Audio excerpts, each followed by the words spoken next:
হযরত ইউনূস পয়গম্বর তার কওমদের সাথে রাগান্বিত হয়ে এলাকা থেকে চলে গেল।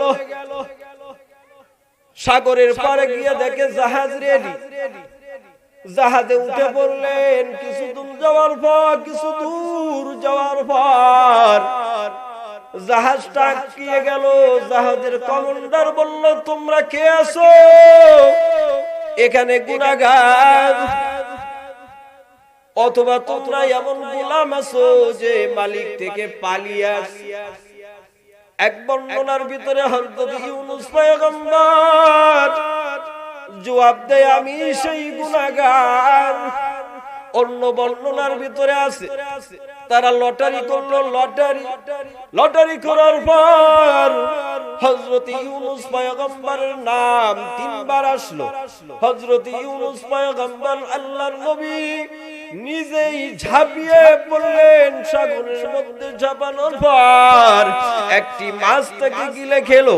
একটি মাছ খাওয়ার পর অন্য আরেকটা মাছ ওই মাছকে খেয়ে ফেললো। আল্লাহ রাব্বুল আলামিন আসমান থেকে বলে, রে মাছ সাবধান, আমি আমার ইউনূসকে কখনো হজম করতে পারবি না।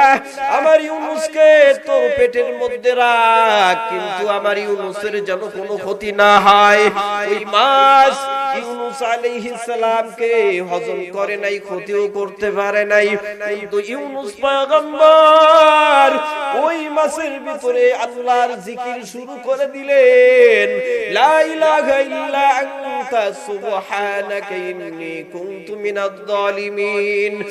একাধারে 40 দিন পর্যন্ত জিকির করার পর হযরত ইউনূস পয়গম্বরের প্রতি আল্লাহ খুশি হয়ে গেলেন। মাছকে অর্ডার করলেন, মাছ তুমি আমার পয়গম্বর ইউনূসকে বের করে দাও তোমার পেট থেকে। তাহলে ইউনূস পয়গম্বর কিসের জন্য, কোন আমলের কারণে রক্ষা পেলেন? একমাত্রই তো জিকির।